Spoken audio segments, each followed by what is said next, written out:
विद्यार्थी भाई बहनों ધોરણ 12 આંકડાશાસ્ત્રમાં પ્રકરણ 4 સામયિક શ્રેણીની અંદર આપણે અત્યાર સુધી વલણ શોધવાની પહેલા આલેખની રીત વિશે સમજ આપી, ત્યાર પછી ન્યૂનતમ વર્ગોની રીત અને એ આધારિત દાખલા પણ ગણાવ્યા.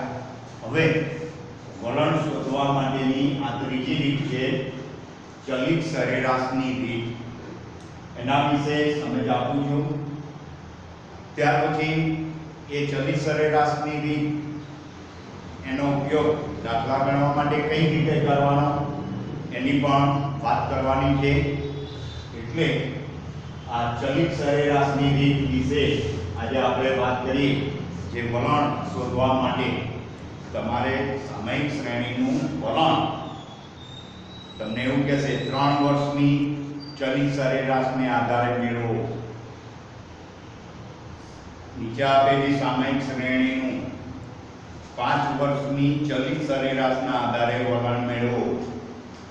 નીચે આપેલ સામયિક શ્રેણીનું 4 માસની સરેરાશના આધારે અથવા તો 4 વર્ષની ચલિત સરેરાશની આધારે કિંમત મેળવો.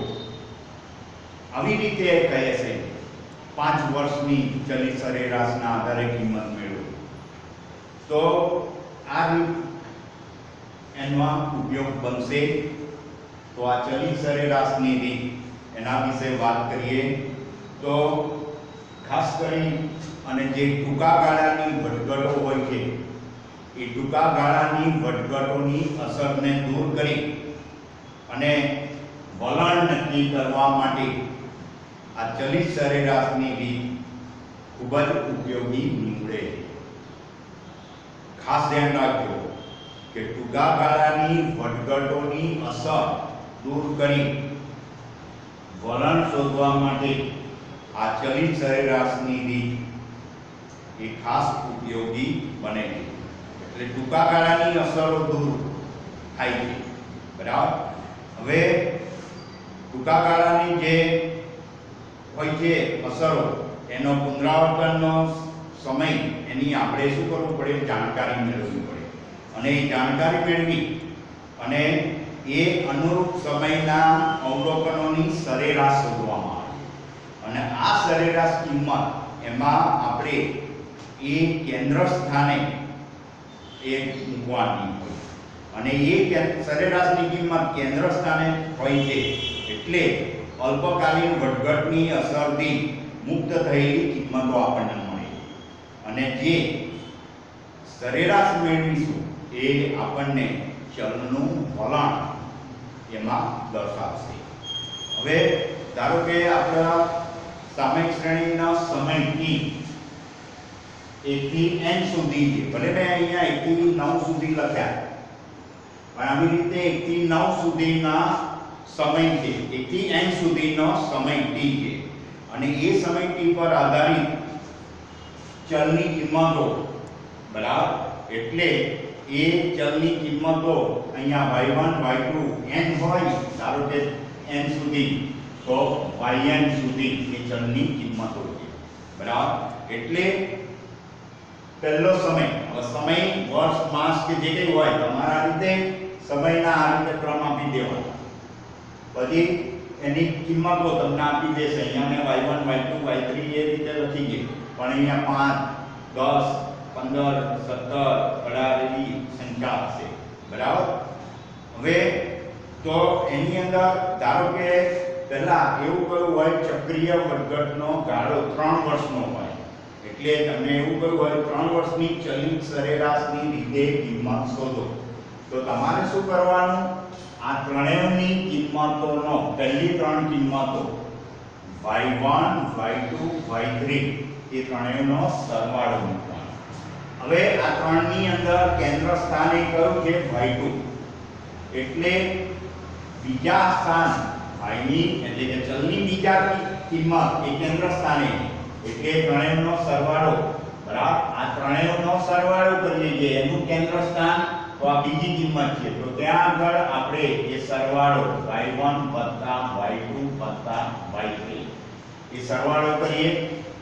એ સરવાળો કરી ત્રણ કિંમત તો છે એને 3 વડે ભાગી કાઢીએ તો આ જે સરેરાશ મળી બરાબર એવી રીતે પહેલા ત્રણની એ કરી હવે y2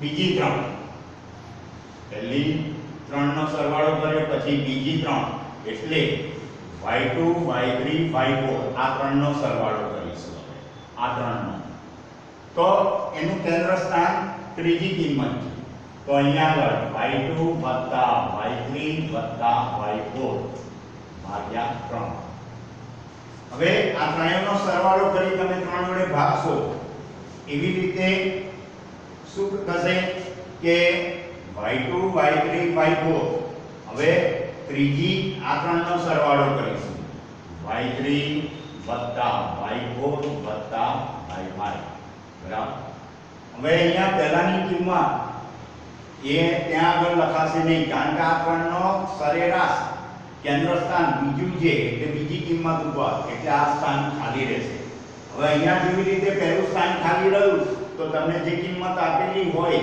y ની એમાં છેલ્લું સ્થાન પણ કેવું રહેશે ખાલી આવી રીતે તમારે શું કરવાનું છે ત્રણ કિંમતોના સરવાળા કરવાના 3 વર્ષીય ચલિત સરેરાશની રીત કઈ હોય તો બરાબર 3 નો સરવાળો કરી 3 વડે ભાગવાના હવે ઘણા શું કરે છે કે આ પહેલા 3 નો સરવાળો કર્યો બરાબર પછી બાકીના 3 નો સરવાળો કરવા માટે તો આ 3 ના સરવાળામાંથી પહેલી કિંમત બાદ કરી દે અને એના પછીની કિંમત ઉમેરી દે એ રીતે કરે અથવા ઘણા લોકો શું કરે તો આ રીતે આ કિંમતો લખી દે પહેલા અહીંયાથી કે આ કેન્દ્ર સ્થાને છે y1 y2 y3 y4 y5 y6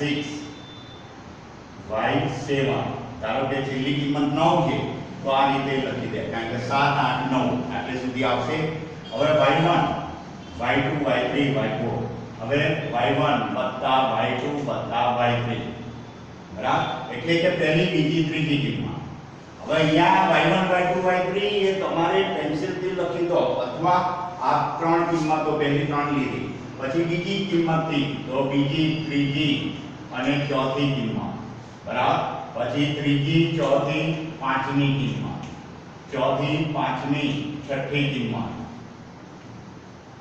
છઠ્ઠી સાતમી કિંમત પછી છઠ્ઠી સાતમી અને આઠમી કિંમત પછી આઠમી અને નવમી કિંમત અને આ બધાને શું કરવાનું 3 વડે ભાગી કાઢવાનું ભાગ્યા 3 આ બધાને બરાબર એટલે ઘણા રીતે એ કરે દાખલા તરીકે તમને કિંમત તરીકે આ તો મેં y1 y2 y3 કહ્યા પણ ધારો કે અહીંયા પર તમારી પાસે અહીંયા 4 છે 5 y1 તરીકે બરાબર 7 પછી 8 5 6 પછી 7 8 આવી રીતે તો શું કરશે તો ઘણા આ રીતે કરે 4 થી શરૂઆત તો 4 + 5 હવે 4 + 5 + 7 બરાબર હવે 4 અહીંયા આયા પછી અહીંયા 5 અહીંયા 7 અહીંયા 8 પછી 5 પછી 6 6 7 8 અહીંયા આવી ગયા હવે 5 7 + 8 7 થી શરૂ તો 7 8 5 સરવાળા થાય પછી 8 + 5 + 6 5 + 6 + 7 પછી 6 + 7 + 8 આ સરવાળો કરે અને એ જે સરવાળો આવે 7 ને 5 12 ને 4 16 આ 16 આવ્યો પછી 16 ભાગ્યા 3 કરે અને જે જવાબ આવે એ વલણની કિંમત આવી રીતે મેળવે પછી 15 ને 5 20 20 ભાગ્યા 3 કરે અને જે જવાબ આવે તો આ રીતે 3 વર્ષની ચલિત સરેરાશની રીતે હવે ધારો કે 5 વર્ષની ચલિત સરેરાશની રીતે કિંમત શોધવાની કઈ હોય તો શું કરવાનું તો ધારો કે આ રીતની તમને 1 થી 9 સુધી અથવા તો 1 થી n સુધીની કિંમત આપી છે અને એનું અનુરૂપ ચલ y ની કિંમત y1 થી yn સુધી છે. હવે 5 વર્ષની ચલિત સરેરાશની રીતે કયું હોય? 5 વર્ષીય ચલિત સરેરાશ ની રીતે તો એની અંદર y ની પહેલી 5 કિંમતોનો સરવાળો કરવાનો. હવે પહેલી 5 કિંમતો ધારો કે આ y1 y2 y3 અને y5 સુધી. હવે એનું કેન્દ્ર સ્થાન તો ત્રીજું સ્થાન બરાબર. તો ત્રીજા સ્થાને શું કરવાનું? સરવાળો લખી દેવાનો y1 y2 y3 y4 વત્તા y5. આ સરવાળો અહીંયા આપી છે બરાબર. પછી એ જે સરવાળો આવે એને 5 વડે ભાગી કાઢે. સરવાળો ભાગ્યા 5 બરાબર. એટલે અથવા કોઈ શું કરે ડાયરેક્ટ અહીંયા આગળ સરવાળો કરી અને 5 વડે ભાગી કાઢે બરાબર. સરવાળો કરી 5 વડે ભાગી કાઢે. હવે આ રીતે પહેલી 5 બરાબર. હવે ધારો કે આપણે y9 સુધી કિંમત આપી છે તો આ y1 હવે શું થશે? જો આ 5 નું સરેરાશ ત્રીજા પર આવે પછી આ 5 ની સરેરાશ તો અહીંયા આવશે. હવે એટલે એના પછીના ક્રમશઃ જ આવશે એટલે અહીંયા y2 y3 y4 બરાબર અને y5. જો પહેલી 1 2 3 4 5 આમાં છેલ્લે yn9 સુધી સમય જાય એટલે ચલની છેલ્લી કિંમત સમય જાય. પહેલી કિંમતથી છેલ્લી કિંમત સમય જાય એ રીતે 5 કિંમતોનો સરવાળો કરવાનો અને એને 5 વડે ભાગવાનો. હવે y2 વત્તા y3 વત્તા y4 વત્તા y5 વત્તા y6 એ 5 નો સરવાળો બરાબર અને એને પછી શું કરશો? 5 વડે ભાગશો. એવી રીતે y3 y4 y5 y6 y7 બરાબર. તો આ રીતે એનો 5 વર્ષની ચલિત સરેરાશની રીતે.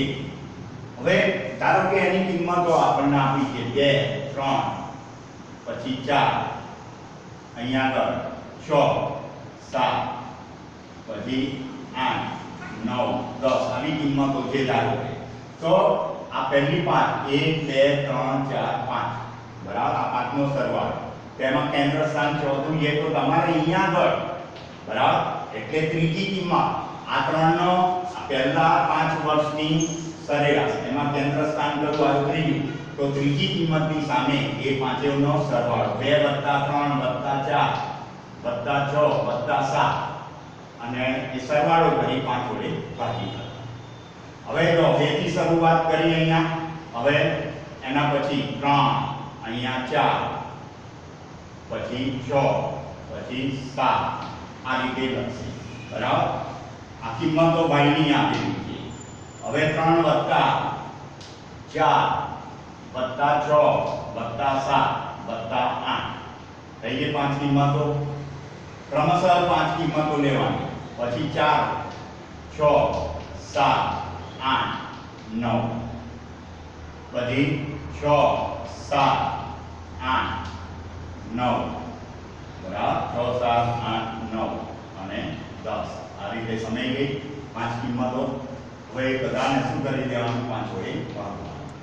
એવી રીતે 7 વર્ષની સરેરાશ શોધવાની હોય. 7 વર્ષની રીતે જો એટલે ચલિત સરેરાશનો સમયગાળો એકી વર્ષ હોય એટલે 3 વર્ષનો હોય 5 વર્ષનો હોય 7 વર્ષનો. તો એમાં આ એક જ રીતે એમાં શું થશે? 3 વર્ષમાં તો y1 y2 y3 3 વર્ષ એ ભાગ્યા 3 એનું કેન્દ્ર સ્થાન કયું હોય? y2. તો આ કિંમત કયા? y2 ના સ્થાને એટલે બીજી કિંમત. પછી y2 y3 y4 ભાગ્યા 3 તો એ ક્યાં મૂકવાનું? y3 ના સ્થાન પર. એવી રીતે તો 7 વર્ષનો ગાળો હોય તો શું કરશો?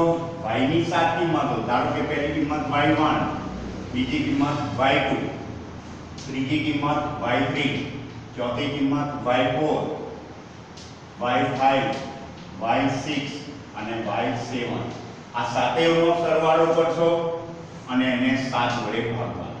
હવે એનું આજે સરેરાશ આવી તો આ y ની કિંમતોની એટલે ચલની કિંમતોની સરેરાશ મેળવી પહેલી 7 કિંમતો. હવે એનું કેન્દ્ર સ્થાન આપણે જોઈએ તો અહીંયાથી જો એકી સ્થાનમાં હોય એટલે કેન્દ્ર સ્થાન શોધવું હોય તો આ સરળતાથી આ બે ગયા, આ બે ગયા, આ બે ગયા, આ એનું કેન્દ્ર સ્થાન થશે. બરાબર. અહીંયાથી આ એક આમ આગળ મૂકતા જાઓ તો આ ચોથું થયું. બરાબર. એટલે આ 7 તો એમાંથી આ 7 કિંમતોનો તમે સરવાળો કરો જો 7 વર્ષીય સરેરાશ તો આ એક આ બરાબર પછી આ તો આ વચ્ચે રહ્યું કેન્દ્ર સ્થાન તો ત્યાં આગળ મૂકવાનું y4 ઉપર. બરાબર. એટલે આ સાથેનો સરવાળો કરી તમે 7 વડે ભાગશો તો એ ચોથા સ્થાને મુકાશે. આવી રીતે 4 વર્ષની ચલિત સરેરાશ હોય એ બરાબર ધ્યાન રાખવાની વસ્તુ છે તો એ આપણે ફરીના ભાગમાં એ વાત કરીશું. બરાબર. તો આ એકી સમયગાળો 3 વર્ષનો સમયગાળો 5 વર્ષીય ચલિત સરેરાશ કઈ હોય કે 7 વર્ષની ચલિત સરેરાશ તો આ પ્રમાણે તમારે ગણતરી કરવાની. આમાં જો સરવાળા જ કરવાના છે અને ભાગવાના છે. 3 વર્ષીય ચલિત સરેરાશ તો 3 વડે, 5 વર્ષીય તો 5 નો સરવાળો કરી 5 વડે ભાગવાના. એમ ક્રમશઃ 5 કિંમતો લેવાની. પહેલી કિંમતથી શરૂ કરી અને છેલ્લી કિંમત સમય જાય એ રીતે 5 કિંમતોનો સરવાળો કરી 5 વડે ભાગવાનો. એવી રીતે પહેલી 7 કિંમતોની 7 વર્ષીય ચલિત સરેરાશ કઈ હોય તો પહેલી 7 કિંમતોનો સરવાળો કરી 7 વડે ભાગો. પછી પહેલીને દૂર કરો અને બીજી 7 કિંમતો એના પછીની 7 કિંમતો એ સરવાળો કરો 7 વડે ભાગો. એમ છેલ્લી જે ચલની કિંમત y ની કિંમત એ સમય ત્યાં સુધી આપણે સરવાળો કરવાનો 7 કિંમતોનો અને 7 વડે ભાગવાનો. તો આ રીત સમજશો તો દાખલા ગણતરી બહુ સહેલી છે.